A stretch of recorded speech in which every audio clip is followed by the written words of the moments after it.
Good. It's not over till it's over. No, it ain't over till it's over.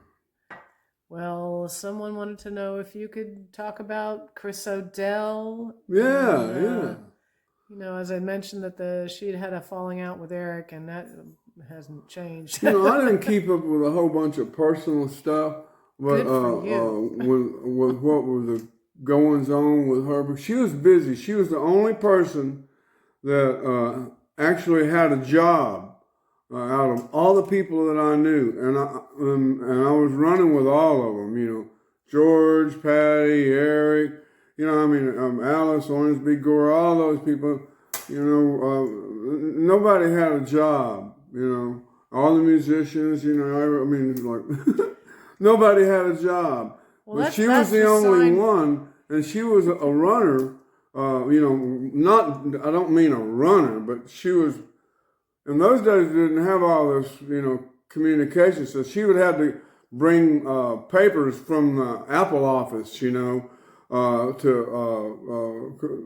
the main guy there that was running the show there out to George, and to Patty and all this stuff. So it was a lot of communicating. She worked with for us as Derek and the Dominoes as well, and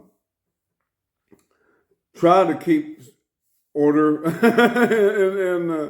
in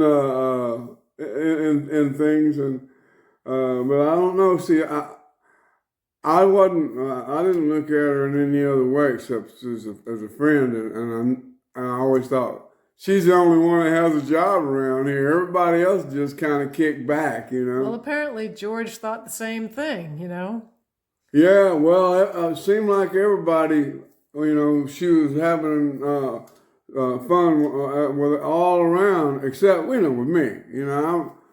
I was just a friend to everybody, Well, George was, making reference with the gnomes to the Beatles not doing anything. So that's what it was, sort of a sign of that you had made it. You stopped doing things. Yeah, but then they get busy. I was like, we're busy doing nothing, working the whole day through, trying very hard to find lots of nothing to do. We're busy going nowhere, isn't it such a crime? We'd like to be unhappy, but we never can find the time. We never can find the time. That sums it all up, did it? Yeah, and I was one of those too. I used to sing that all the time and Ascot to myself.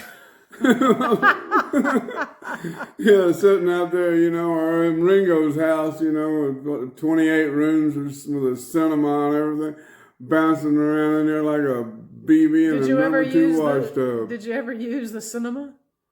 No, it was just, it didn't have, projector and all that. But, wow, really something, an eye-opener for me, and I wasn't, when I was over there doing that, I hadn't been that long out of, my hard labor in like 14 years old and stuff, and then 13, because I was a teenager when I got with Delaney and Bonnie, and so I wasn't that far from my past, right? And that was a good thing, So all of my past was real vivid to me. Like even when I went to England and everything, nobody knew about my past, but I carried it with me the whole time, and I kept it to myself. Well, isn't that funny? Because they must have known, because they would come to you and say, "Isn't your dad a preacher?" Or something. Yeah. But I didn't say anything about it. Somebody had to. But I kept my whole past to myself. It's like that. And I was running with all these people who, were real stuffy. Some of those people, chop, and all this business, And I was having the time of my life. And hell, I bought that Daytona thinking I was going to be able to pick up some girls, in that Daytona Ferrari. And I couldn't get anybody to get in that car with me. I wouldn't have, except I needed a driver, you know. Yeah, I wouldn't have got in there with me either. Pedal to the metal, buddy. Oh yeah. So you and Chris O'Dell, you must have spent some time together. We did. A lot of fun, and she was real sweet, and I mean she's American, you see, and so she carved out a job for herself out there, and that worked out. Yeah, I don't know. See, like when you're doing that, and then she wound up working for the Rolling Stones for a long time, their tour manager, and that ain't an easy gig. You know, it's real complicated, and you got that many people, and you got to deal with all of them and try to get them all coordinated. Mm-hmm. You know, dysfunctional at best. That was the Dominoes and and everybody else that she was trying to keep order with. You know, it's a very difficult job. Yeah. I was thinking of a story that she may have recounted in her book. I think she said I was like a real gentleman or something, you know. But where Jim Gordon chasing her with a butcher knife, and Robert Stigwood had the keys to the flat, and he walked in, and that was the only thing that saved her, you know. Because so Jim was going flippy before, you know. Well, he was very abusive to the women that he was. And he was abusive to all the women and stuff. Man, I don't know, you know. Dangerous. I told him, I did. I told him to his face. I said, man, you need to go see a doctor, you know. And I said, you and that Robert Stigwood. I said, as a matter of fact, I'll send a car around, both of you, and haul y'all off to see somebody. You need to talk to somebody, both of you guys, you know. I did. I told him that. Well, and what was his reply to that? Oh, hell, you know. Probably not Nobody good. paying any attention to me, you know. Yeah. No. You know, what did I know? But see, I was taking it all in. I didn't miss anything. Can you imagine being me, you know, coming from where I came from and how I grew up, and being surrounded by all this greatness, you know, great people, great players, and Ronnie Wood, we're going over to his house a couple of times. But I mean, you know, like in a whole other world with those big rock stars. I remember out in front of, I wouldn't forget anything. I was wide awake and my ears all were open. I was taking all this experience in.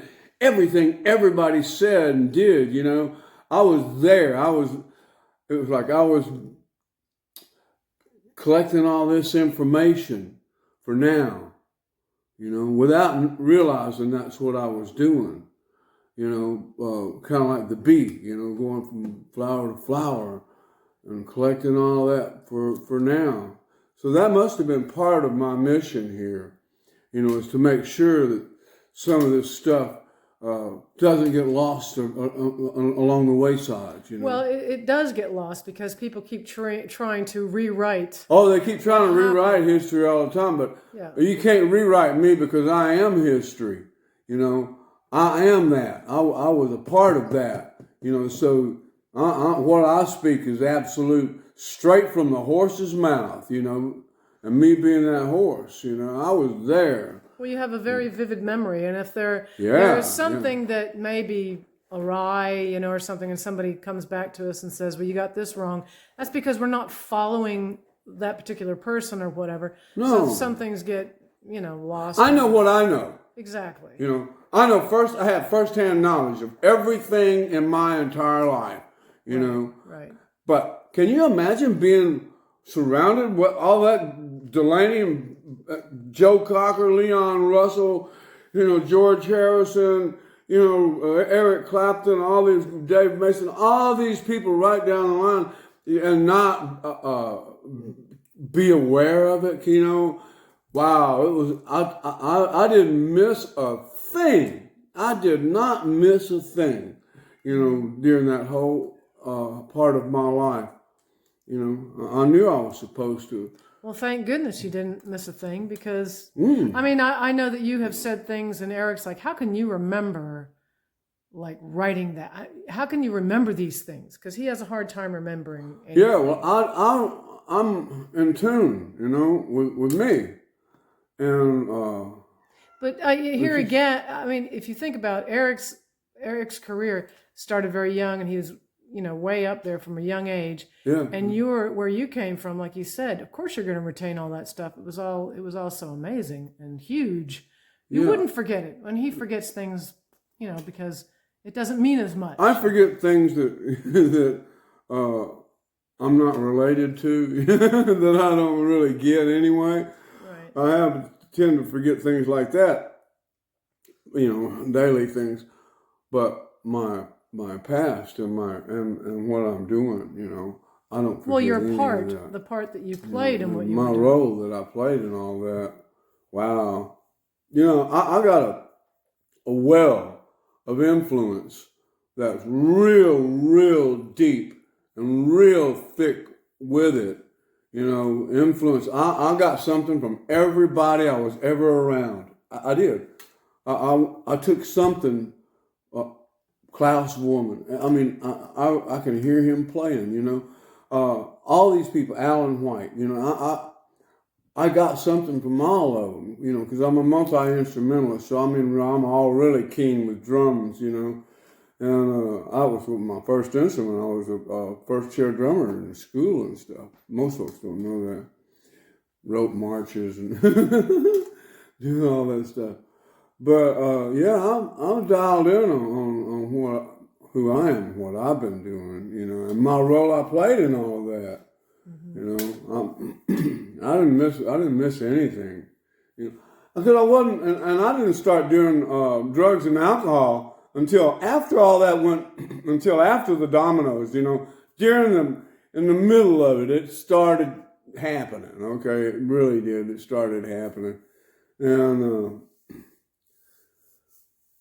you know, that was unfortunate, but it seemed to be a part of there's nothing I could do about riding that horse except get on it, you know, excuse the pun. But yeah. I made it. I made it through that.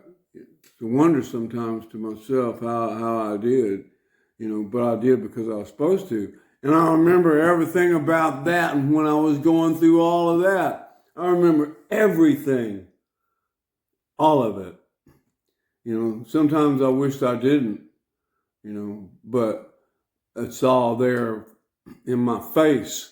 You know, and in front of my mind's eyes, you know, reminding me, you know, filling me in when I miss it, you know, reminding me who, what, and where I am and why I'm here, you know, what I'm supposed to be doing here in this on this earth in my mission, you know.